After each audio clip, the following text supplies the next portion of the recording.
Usually നമ്മളൊരു മീറ്റിങ്ങിന് ഇരിക്കുകയോ അല്ലെങ്കിൽ ഒരു ഐഡിയലായിട്ട് ഇരിക്കുന്ന ഒരു സമയത്ത് ഉറക്കം തൂങ്ങുക, ലൈക്ക് ഒരു വെയിറ്റിംഗ് ഏരിയയിൽ ഇരിക്കുന്ന സമയത്ത് പലപ്പോഴും പലരെയും കാണാറുണ്ട്. നമ്മൾ ഉറക്കം തൂങ്ങിയിരിക്കുന്നു അല്ലെങ്കിൽ കൂർക്കം വലിച്ചുറങ്ങുന്ന ഒരു അവസ്ഥ, ഇരുന്നുറങ്ങുന്ന ഒരു അവസ്ഥ കാണാറുണ്ട്. ഡ്രൈവ് ചെയ്യുമ്പോൾ പലപ്പോഴും പലർക്കും അശ്രദ്ധ വരുന്ന ഒരു അവസ്ഥ കാണാറുണ്ട്. പലപ്പോഴും നമ്മളിവിടെ തന്നെ കാണുന്ന ഒരു കാര്യമാണ് ആക്സിഡൻറ്റ്സ്, പലപ്പോഴും ഇതിൻ്റെ ഒരു ഭാഗമായിട്ട് വരാറുണ്ട്. ഇതൊക്കെയാണ് യൂഷ്വൽ സിംറ്റംസ്. ഇതുകൂടാതെ തന്നെ അമിതമായി ദേഷ്യം വരുന്നത്, ഇറിറ്റബിലിറ്റി, ഈ ഒബ്സ്ട്രക്റ്റീവ് സ്ലീപ്പ് ആപ്നിയ ഉള്ള രോഗികൾക്ക് പലപ്പോഴും കാണാറുണ്ട്. നമ്മൾ പലപ്പോഴും വിചാരിക്കും ഇവർക്ക് എന്ത് പറ്റി എന്നുള്ള ഒരു ചിന്ത നമുക്ക് വരുമെങ്കിലും യൂഷ്വലി ഈ രാത്രി ഉള്ള ഈ ശരീരത്തിൽ വരുന്ന ഈ ഏപ്നിയാസിൻ്റെ പേരിൽ വരുന്ന ഒരു സിംറ്റമാണ് ഈ അമിതമായിട്ടുള്ള ഇറിറ്റബിലിറ്റിയും ദേഷ്യം വരലും. ഈ ഉറക്കത്തിൽ എണീറ്റ് നടക്കുക അതും ഇതിൻ്റെ ഒരു സിംറ്റം ആണോ? ഉറക്കത്തിൽ എഴുന്നേറ്റ് നടക്കുക, ഉറക്കത്തിൽ സംസാരിക്കുക, ഉറക്കത്തിൽ പല്ല് കടിക്കുക എന്നുള്ള സിംറ്റംസ് എല്ലാതും സ്ലീപ്പ് ഏപ്നിയായിട്ട് ഭാഗമുള്ളതല്ല. അത് ഒരു സെപ്പറേറ്റ് എൻറ്റിറ്റിയാണ്. ഇതെല്ലാം സ്ലീപ്പ് ഡിസോർഡേഴ്സിൽ വരുന്ന ഒരു എൻറ്റിറ്റിയാണ്. സോംനാംബുലിസം, ബ്രക്സിസം എന്ന് പറയുന്ന ഒരു എൻറ്റയർലി ഡിഫറെൻറ്റ് ഗ്രൂപ്പ് ഓഫ് ഇതാണ്. യൂഷ്വലി ഈ സിംറ്റംസ് ഇതിൽ കാണണമെന്നില്ല. സർ, ഇതൊക്കെ നമ്മൾ മിക്കവരും ഉറക്കം തൂങ്ങുക, അപ്പോൾ നമ്മൾ ആരും ഇത് സീരിയസ് ആയിട്ട് എടുക്കാറില്ല. അപ്പോൾ ഇത് ട്രീറ്റ് ചെയ്തില്ലെങ്കിൽ എന്തൊക്കെ റിസ്ക്സ് ആണ് ഭാവിയിൽ വരാൻ സാധ്യതയുള്ളത്? ഇപ്പം നമ്മുടെ സമൂഹത്തിൽ ഇപ്പം നോർമൽ ഇൻഡിവിജ്വലിനെ വിട്ടിട്ട് ഈവൻ പല ഹെൽത്ത് കെയറിൽ വർക്ക് ചെയ്യുന്ന പലർക്ക് പോലും ഇതിനെ പറ്റിയിട്ടുള്ളൊരു അവബോധം എസ്പെഷ്യലി നമ്മുടെ നാട്ടിലില്ല. ഒരിക്കലും ഒരു കൂർക്കം വലിച്ച് ഉറങ്ങുമ്പോൾ ഒരു ഡീപ്പ് സ്ലീപ്പ്, നല്ല ഉറക്കം കിട്ടി എന്നാണ് പലപ്പോഴും പറയുക. എന്നാൽ അങ്ങനെയല്ല. ഓരോ തവണ കൂർക്കം വലിക്കുന്നതിനോട് കൂടി തന്നെയും ശരീരത്തിനുള്ളിൽ ഓക്സിജൻ കുറഞ്ഞു പോകാനുള്ള സാധ്യത ഈ സ്ലീപ്പ് ഏപ്നിയ പേഷ്യൻസിനുണ്ട്. അങ്ങനെ വളരെ സിവിയർ ആയിട്ടുള്ള സ്ലീപ്പ് ഏപ്നിയ ഉള്ള രോഗികൾക്ക് ഓരോ നൈറ്റിലും ഇത് ഓരോ മണിക്കൂർ ഇടവിട്ടിട്ട് തന്നെ നമുക്കൊരു 15 മുതൽ 30 ഈവൻ 50-60 തവണയൊക്കെ ഓക്സിജൻ കുറഞ്ഞു പോകുന്ന അവസ്ഥ കാണാറുണ്ട്. ഇത് ഓരോ നൈറ്റിലും, അതായത് വളരെ നാളുകൾ നമ്മളത് ഇഗ്നോർ ചെയ്ത് പോയി കഴിഞ്ഞാൽ മേജർ സൈഡ് ഇഫക്ട്സ്, റിസ്ക്സ് ഉണ്ടാകാനുള്ള സാധ്യതയുണ്ട്. ലൈക്ക് രാത്രി ഉറക്കത്തിനിടയിൽ സ്ട്രോക്ക് വരിക, ഉറക്കത്തിനിടയിൽ ഹാർട്ട് അറ്റാക്ക് ഉണ്ടാകുക. ഇപ്പോൾ ഈവൺ അതൊന്നും ഇല്ലെങ്കിൽ തന്നെയും ഇപ്പം ഡ്രൈവിങ്ങോ മെഷീനറിയോ ഒക്കെ ഉപയോഗിക്കുന്ന ആളുകൾക്ക് ആക്സിഡൻറ്റ്സ് കൂടുതലായിട്ടുള്ള, ബിക്കോസ് കോൺസെൻട്രേഷൻ മോശമായിട്ട് വരുന്ന ഒരു അവസ്ഥ ഉണ്ടായിരിക്കും. ബിക്കോസ് ഈ ഒരു രോഗത്തിൻ്റെ ഒരു പ്രോബ്ലം എന്താണെന്ന് വെച്ച് കഴിഞ്ഞാൽ രാത്രി ബ്രെയിനിന് റെസ്റ്റ് കിട്ടുന്നില്ല. ബിക്കോസ് ഓരോ തവണ ഓക്സിജൻ കുറഞ്ഞു പോകുമ്പോഴും, ശരീരത്തിന് ഓക്സിജൻ കുറഞ്ഞു പോകുമ്പോഴും ബ്രെയിൻ സ്റ്റിമുലേറ്റ് ആവുകയാണ്. ഓക്കെ, അപ്പം ബ്രെയിൻ എപ്പോഴും ലൈറ്റർ സ്ലീപ്പിലോട്ട് പോയിക്കൊണ്ടിരിക്കും. ബ്രെയിൻ വർക്ക് ചെയ്തുകൊണ്ടേ ഇരിക്കുകയാണ്. അൾട്ടിമേറ്റ്ലി നമ്മൾ എല്ലാവരും ഉറങ്ങുന്നത് ശരീരത്തിനും മനസ്സിനും ബ്രെയിനിനും എല്ലാം റെസ്റ്റ് കിട്ടാൻ വേണ്ടിയിട്ടാണ്. ശരീരം ഉറങ്ങുന്നുണ്ടായിരിക്കും, പക്ഷെ ബ്രെയിൻ കംപ്ലീറ്റ് റെസ്റ്റ് കിട്ടുന്നുണ്ടാവില്ല. അതുമൂലമാണ് ഈ ഡേ ടൈം സിംറ്റംസ് നമുക്ക് കൂടുതലായിട്ട് കാണുന്നതും. റിസ്ക് എന്ന് പറയുന്നത് ഇതൊക്കെയാണ്. ഇത് ഇഗ്നോർ ചെയ്ത് പോകുന്ന ആളുകൾക്ക് പലപ്പോഴും സഡൻ സ്ട്രോക്കും ഹാർട്ട് അറ്റാക്ക് പോലുള്ള കാര്യങ്ങളൊക്കെ ഉണ്ടാവാറുണ്ട്. പിന്നെ ഈ ഗ്രൂപ്പിലുള്ള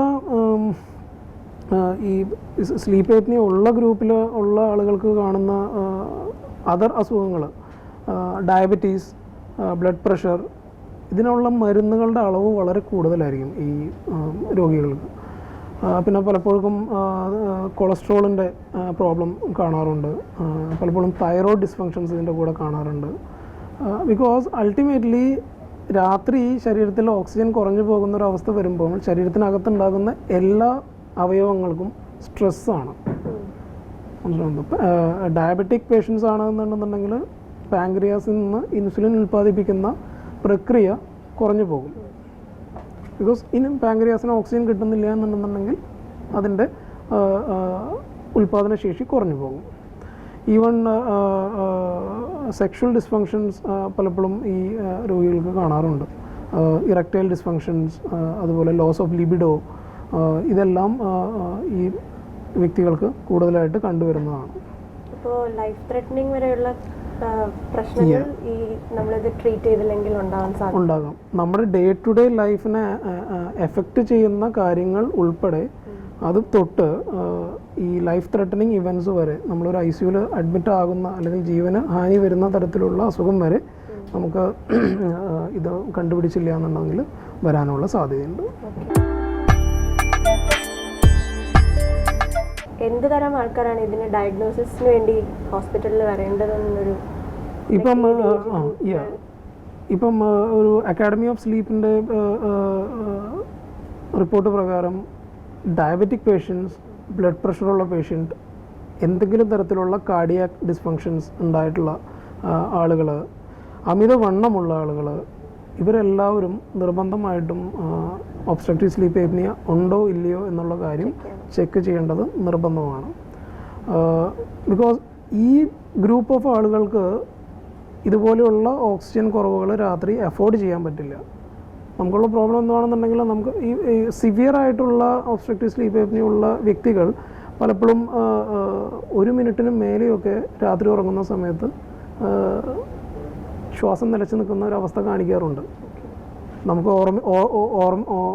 ഓർമ്മ വെച്ചിട്ട്, അതായത് നമുക്ക് പകൽ സമയത്ത് ഒരിക്കലും ഓർമ്മയോടുകൂടി ചെയ്യാൻ പറ്റാത്തൊരു കാര്യമാണ് 1 മിനിറ്റോ 2 മിനിറ്റോ ശ്വാസം പിടിച്ചു നിർത്താൻ നമുക്ക് ബോധപൂർവം സാധിക്കില്ല. പക്ഷെ രാത്രി നമ്മൾ അറിയുന്നില്ല.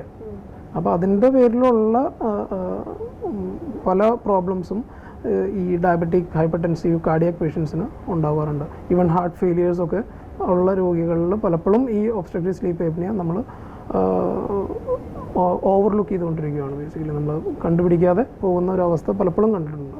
ഓക്കെ, അപ്പോൾ സാറ് പറയുന്നത് ലൈക്ക് 35 ഇയേഴ്സിന് എബവ് ഉള്ള ആൾക്കാരാണോ ഈ കൂടുതൽ ഈ ഡിസീസ് കാണുന്നത്, അതോ പിള്ളേർക്കും കാണാൻ സാധ്യതയുണ്ടോ? ഒബ്സ്ട്രക്റ്റീവ് സ്ലീപ്പ് ഏപ്നിയ കുട്ടികൾക്കും കാണാറുണ്ട്, പല കുട്ടികൾക്കും കാണാറുണ്ട്. ഇപ്പം ഈയിടെ ഇപ്പം ഒരു കുട്ടി എൻ്റെ അടുത്തേക്ക് റെഫർ ചെയ്തത് സൈക്യാട്രി ഡോക്ടറാണ്. ബേസിക്കലി ബിക്കോസ് അവന് പഠിക്കാൻ പറ്റുന്നില്ല, അവൻ സോഷ്യലി മിങ്കിൾ ചെയ്യുന്നില്ല എന്ന് പറഞ്ഞ് പാരൻസ് സൈക്യാട്രി ഡോക്ടറിൻ്റെ അടുത്തേക്കാണ് ആദ്യം വന്നത്.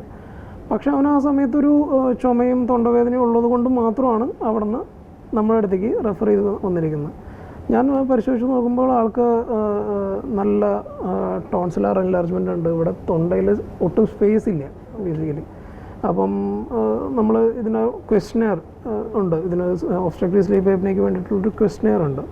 ഈ പാരൻസിനോട് ചോദിക്കുകയാണ്, ലൈക്ക് രാത്രി ഉറങ്ങുമ്പം കൂർക്കം വലിക്കാറുണ്ടോ, വായ തുറന്നാണോ ഉറങ്ങാറ്, അങ്ങനെയുള്ള പല പല പടിയായിട്ടുള്ള ക്വസ്റ്റ്യൻസ് ചോദിക്കുമ്പോൾ കൃത്യമായിട്ടും അത് ഒബ്സ്ട്രക്റ്റീവ് സ്ലീപ്പ് ഏപ്നിയയുടെ ഫീച്ചേഴ്സാണ്.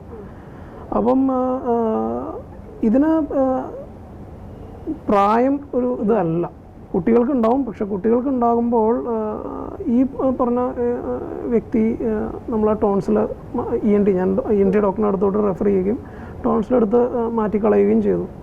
പിന്നീട് അവന് സൈക്കാട്രി പ്രോബ്ലം ഇല്ല, പഠനത്തിൽ പ്രോബ്ലം ഇല്ല, രാവിലെ സ്കൂളിൽ ചെന്നിരുന്നു കഴിഞ്ഞാൽ ഒരു ഉറക്കം തോന്നുന്നൊരു ലക്ഷണങ്ങളില്ല, സോഷ്യൽ വിഡ്രോവലില്ല. അപ്പം നമ്മൾ കാര്യങ്ങൾ എന്താണെന്നുള്ളത് ഐഡൻറ്റിഫൈ ചെയ്യാൻ പറ്റണം. എന്നാൽ മാത്രമേ നമുക്ക് ചെയ്യാൻ പറ്റുള്ളൂ. അത് അഡൽട്സ് എന്നില്ല, പീഡിയാട്രിക്സ് എന്നില്ല, രണ്ട് കൂട്ടർക്കും വരാവുന്ന ഒരു കാര്യമാണ്. പക്ഷേ പീഡിയാട്രിക് പോപ്പുലേഷനിൽ യൂഷ്വലി നമുക്കൊരു സർജിക്കലി കറക്റ്റ് ചെയ്യാൻ പറ്റുന്ന എന്തെങ്കിലും തരത്തിലുള്ള ഒബ്സ്ട്രക്ഷൻ നമ്മുടെ മൂക്കിലോ നേസോ ഫാരിങ്സിലോ ത്രോട്ടിലോ ആയിട്ട് കിട്ടാനുള്ള സാധ്യതയുണ്ട്. സർ, എങ്ങനെയാണ് ഇതിൻ്റെ ട്രീറ്റ്മെൻറ്റിൻ്റെ പ്രൊസീജിയർ? യൂഷ്വലി നമ്മൾ ഈ ഒബ്സ്ട്രക്റ്റീവ് സ്ലീപ്പ് ഏപ്നിയ സസ്പെക്റ്റ് ചെയ്യുന്ന ഒരാൾ വ്യക്തിക്ക് ഡയഗ്നോസ് ചെയ്യണം. നമുക്ക് ഇതുണ്ട് എന്ന് പറഞ്ഞാലൊന്നും ഇപ്പം ഇന്നത്തെ കാലത്ത് ആരും വിശ്വസിക്കുകയില്ല. നമുക്കതിൻ്റെ എവിഡൻസ് കൊടുക്കണം. അതിനുള്ള ടെസ്റ്റാണ് സ്ലീപ്പ് സ്റ്റഡി. സ്ലീപ്പ് സ്റ്റഡി എന്ന് പറയുന്നത് രാത്രി ഉറങ്ങുന്ന സമയത്ത് നമ്മൾ ഈ ശരീരത്തിൻ്റെ ഉള്ളിൽ ഓക്സിജൻ കുറഞ്ഞു പോകുന്നുണ്ടോ, സ്നോർ ചെയ്യുന്നുണ്ടോ, സ്ലീപ്പിൻ്റെ സ്റ്റേജസ് ഒക്കെ കറക്റ്റായിട്ട് വരുന്നുണ്ടോ, ഓക്കെ, ഹാർട്ട് ബീറ്റിന് എന്തെങ്കിലും വ്യത്യാസങ്ങൾ വരുന്നുണ്ടോ, ബോഡിയുടെ പൊസിഷൻസ് മാറി വരുന്നുണ്ടോ, കാലിൻ്റെ മസിൽസ് എന്തെങ്കിലും പ്രോബ്ലംസ് വരുന്നുണ്ടോ എന്നുള്ള കാര്യങ്ങളെല്ലാതും, ശ്വാസം നിലച്ച് പോകുന്നുണ്ടോ എന്നുള്ള എല്ലാ സ്റ്റെപ്പുകളും നമ്മൾ സ്ലീപ്പ് സ്റ്റഡി എന്ന് പറഞ്ഞിട്ടുള്ള ഈ ഒരു രാത്രി കൊണ്ടുള്ള ഒരു പഠനത്തിൽ നമുക്കത് മനസ്സിലാക്കാൻ പറ്റും. ഓക്കെ, യൂഷ്വലി ഇത് പലതരത്തിലും നമുക്ക് സ്ലീപ്പ് സ്റ്റഡി ചെയ്യാൻ പറ്റും. നമ്മളിവിടെ ചെയ്യുന്നതെന്ന് പറഞ്ഞാൽ ഫുൾ സ്ലീപ്പ് സ്റ്റഡിയാണ്. ബേസിക്കലി എല്ലാം ബ്രെയിനിൻ്റെ ആക്ടിവിറ്റി അടക്കമുള്ള എല്ലാ കാര്യങ്ങളും നോക്കിയിട്ടുള്ള പഠനമാണ് ഫുൾ സ്ലീപ്പ് സ്റ്റഡി എന്ന് പറയുന്നത്. ഫുൾ സ്ലീപ്പ് സ്റ്റഡിയാണ് എന്തുകൊണ്ടും നമുക്ക് ഡയഗ്നോസ് ചെയ്യാനായിട്ട് എളുപ്പം. ബിക്കോസ് പലപ്പോഴും നമ്മൾ സസ്പെക്റ്റ് ചെയ്യാത്ത തരത്തിലുള്ള കാര്യങ്ങൾ ലൈക്ക് ഇപ്പോൾ സെൻട്രൽ സ്ലീപ്പ് ഏപ്നിയാസും അതുപോലെ തന്നെ പല്ല് കടിക്കുന്ന അസുഖങ്ങളും ഒക്കെ നമുക്ക് ഈ ഫുൾ സ്ലീപ്പ് സ്റ്റഡി ചെയ്താൽ മാത്രമേ കണ്ടുപിടിക്കാൻ പറ്റുള്ളൂ. പിന്നെ പാർഷ്യലായിട്ട് നമുക്ക് ചെയ്യാൻ പറ്റുന്ന സ്റ്റഡീസ് ഉണ്ട്, ഹോം ബേസ്ഡ് ചെയ്യാൻ പറ്റുന്ന സ്റ്റഡീസ് ഉണ്ട്. അത് പലപ്പോഴും നമുക്ക് ചെയ്ത് കഴിഞ്ഞാൽ ഡയഗ്നോസിസ് കിട്ടാറുമുണ്ട്. ഹോം ബേസ്ഡ് സ്റ്റഡി ചെയ്യുന്നതിന് മുന്നോടിയായിട്ട് കറക്റ്റായിട്ടുള്ള പേഷ്യൻ്റ്, അതായത് നമ്മൾ കറക്റ്റായിട്ട് ഹിസ്റ്ററി എടുക്കണം, കറക്റ്റായിട്ട് നമ്മൾ പേഷ്യൻറ്റിനെ മനസ്സിലാക്കി പേഷ്യൻറ്റിനോട് സംസാരിച്ച് ഓക്കെ ഇദ്ദേഹത്തിന് പ്രത്യേകിച്ച് വേറെ അസുഖങ്ങളൊന്നും നമുക്ക് ഡയഗ്നോസ് ചെയ്യാനില്ല, ഒബ്സ്ട്രക്റ്റീവ് സ്ലീപ്പ് ഏപ്നിയ തന്നെ ആണ് എന്നുള്ളൊരു ഡൗട്ട് നമ്മുടെ 90% ഉറപ്പായിട്ടുണ്ടെന്നുണ്ടെങ്കിൽ ഹോം സ്ലീപ്പ് സ്റ്റഡി ചെയ്താലും നമുക്ക് കാര്യങ്ങൾ മനസ്സിലാക്കാൻ പറ്റും. അതൊരു സ്ക്രീനിങ് ടൂളാണ് ഹോം സ്ലീപ്പ് സ്റ്റഡി.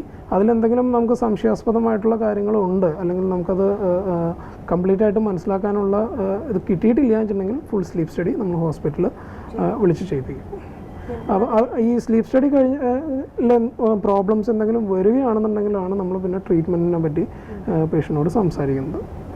ഞാൻ നേരത്തെ പറഞ്ഞ പോലെ പീഡിയാട്രിക് പോപ്പുലേഷനിൽ യൂഷ്വലി സർജിക്കൽ കറക്ഷൻസ് ചെയ്യേണ്ടതായിട്ടുള്ള ആവശ്യം വരാറുണ്ട്. അതുപോലെ തന്നെ എന്തെങ്കിലും സർജിക്കലി ആയിട്ട് ട്രീറ്റ് ചെയ്യാൻ പറ്റുന്ന കാര്യങ്ങളുണ്ടോ, ലൈക്ക് പലപ്പോഴും പല ആളുകൾക്കും ഈ കുറുനാവ് വലുതായിട്ട് കാണാറുണ്ട്, അതുപോലെ നാക്ക് ആസ് സച്ച് വലിപ്പം കൂടുതലായിരിക്കും, അതുപോലെ തന്നെ പലപ്പോഴും നേസോഫാരിങ്സിൻ്റെ ഉള്ളിലും അതുപോലെ തന്നെ ഈ അപ്പർ എയർവേ ട്രാക്കിൻ്റെ ഉള്ളിലും പലപ്പോഴും പല ഒബ്സ്ട്രക്ഷൻസും കാണാറുണ്ട്. അതുപോലെ തന്നെ മാൻഡിബിൾ, നമ്മുടെ താടിയെല്ല് പുറകോട്ട് തള്ളി നിൽക്കുന്ന അവസ്ഥ ഉണ്ടെന്നുണ്ടെങ്കിൽ സർജിക്കലി കറക്റ്റ് ചെയ്യാം. പക്ഷേ യൂഷ്വലി കാണുന്ന ഒബ്സ്ട്രക്റ്റീവ് സ്ലീപ്പ് ഏപ്നിയ എന്ന് പറയുന്ന വണ്ണമുള്ള ആളുകൾക്ക് കാണുന്നത് മൾട്ടിപ്പിൾ ലെവൽസിലുള്ള ബ്ലോക്ക് ആയിരിക്കും. യൂഷ്വലി സർജിക്കലി കറക്റ്റ് ചെയ്യാൻ പറ്റുന്ന കാര്യമല്ല. ഗോൾഡ് സ്റ്റാൻഡേർഡ് ട്രീറ്റ്മെൻറ്റ് എന്ന് പറയുന്നത് CPAP, continuous positive airway pressure എന്ന് പറയുന്ന ഒരു ഉപകരണമുണ്ട്. ആ ഉപകരണം ഉപയോഗിച്ച് രാത്രി ഉറങ്ങുക എന്നുള്ളതാണ്.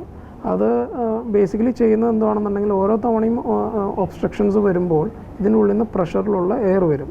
എയർ വന്ന് നമ്മുടെ ശ്വാസനാളം, അടഞ്ഞിരിക്കുന്ന ശ്വാസനാളത്തിനെ തുറപ്പിക്കും. അപ്പം ഒരു തവണ പോലും ശരീരത്തിനുള്ളിൽ ഓക്സിജൻ കുറയാത്ത തരത്തിലുള്ള ലെവലിലേക്ക് CPAP ഉപയോഗിക്കുന്ന രോഗികൾ പലപ്പോഴും ഇമ്പ്രൂവ് ചെയ്യാറുണ്ട്. ഇത് റുട്ടീൻലി രാത്രി ഉപയോഗിക്കേണ്ട, എല്ലാ രാത്രിയും നമ്മൾ ഉറങ്ങുന്ന സമയത്ത് ഉപയോഗിക്കേണ്ട ഒരു കാര്യമാണ്. CPAP ഉപയോഗിക്കുന്ന രോഗികൾ പലപ്പോഴും ഡേ ടൈമിൽ ഉന്മേഷവാന്മാരായിട്ട് റുട്ടീൻ ആക്ടിവിറ്റീസ് എല്ലാം റെഗുലറായിട്ട് ചെയ്യാൻ പറ്റുന്ന തരത്തിൽ ഇമ്പ്രൂവ് ചെയ്യാറുണ്ട്.